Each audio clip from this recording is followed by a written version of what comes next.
दोस्तों, आज की कहानी जो हम एक्सप्लेन करने जा रहे हैं उसका नाम है नॉर्थ। तो कहानी की शुरुआत होती है नॉर्थ फेस नाम के माउंटेन से जो स्विट्जरलैंड में मौजूद है। तो हमें दिखाया जाता है कि दो लोग उस माउंटेन पर गए थे पर दोनों कभी लौट कर नहीं आ पाए, जिसके बाद एक रेस्क्यू प्लेन को भी भेजा जाता है और वो भी गायब हो जाता है, जिसके चलते उस माउंटेन को वहां के सरकार बंद कर देते हैं। अब कहानी आगे बढ़ती है और हम देखते हैं बर्लिन के एक न्यूज़पेपर की हेडक्वार्टर में, जहां पर क्लाइंबर पर मीटिंग हो रही होती है। दरअसल ये न्यूज़पेपर कंपनी लोगों को माउंटेन्स में भेजना चाहती है ताकि न्यूज़पेपर का नाम रोशन हो सके, और इसलिए ये लोग दो क्लाइंबर्स को चुनते हैं जिनका नाम टोनी और एंडी होता है। ये लोग अपने एक एम्प्लॉय को टोनी और एंडी से बात करने के लिए भेजती है, जिसका नाम क्लेयर होता है। क्लेयर वहां जाकर दोनों से अच्छी दोस्ती कर लेती है, लेकिन जब क्लेयर माउंटेन्स पर चढ़ने की बात करती है तो शुरू में तो दोनों मना कर देते हैं, लेकिन क्लेयर जब पैसा मिलने की बात करती है तो दोनों तैयार हो जाते हैं। अब क्लेयर दोनों को अपने बॉस से मिलवाती है। उसका बॉस को दोनों पर काफी उम्मीद होता है। अब दोनों क्लाइंब करने के लिए तैयार हो जाते हैं।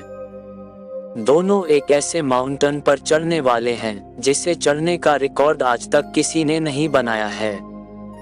लेकिन उसी वक्त पता चलता है कि दो और लोग उस माउंटेन पर चढ़ने वाले हैं जिनके नाम जॉन और स्मिथ होते हैं, जो कि माउंटेन्स पर चढ़ने के लिए पूरी तरह तैयार है।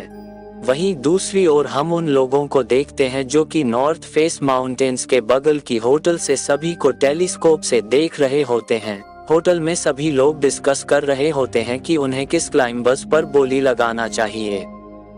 वहीं दूसरी ओर टोनी और एंडी को देखते हैं जो एक रस्सी की मदद से लटक कर रात को सोते हैं। रात किसी तरह गुजारने के बाद सुबह सभी लोग फिर से चढ़ना शुरू कर देते हैं। काफी देर तक क्लाइंब करने सभी का सामना बर्फीली तूफान से होता है और ऐसे में चढ़ना काफी मुश्किल था।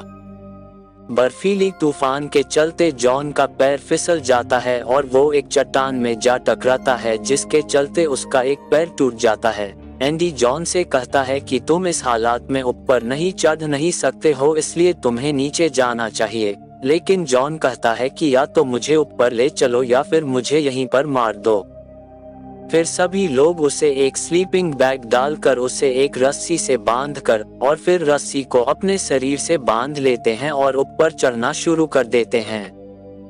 अब होटल से देख रहे सभी लोगों को बहुत चिंता होने लगता है, क्योंकि अभी अभी एक खबर मिलता है कि तूफान और बढ़ने वाला है, जिसके चलते सभी लोगों को काफी चिंता होने लगता है।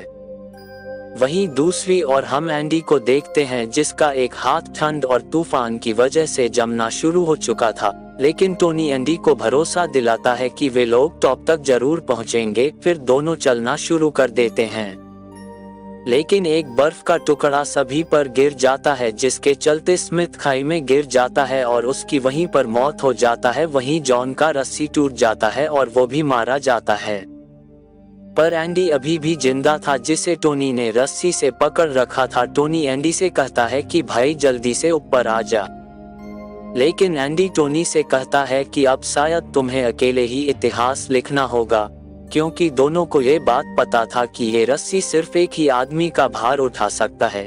ये बोलकर एंडी अपना रस्सी काट देता है और सीधा खाई में गिर जाता है। अब टोनी अकेला है और उसे अकेले ऊपर चढ़ना पड़ेगा, पर उसकी हालत काफी खराब होती है, पर किसी तरह वो ऊपर चढ़ जाता है और फिर बाद में उसे बचा लिया जाता है। और इसी के साथ ये कहानी यहीं पर खत्म हो जाता है।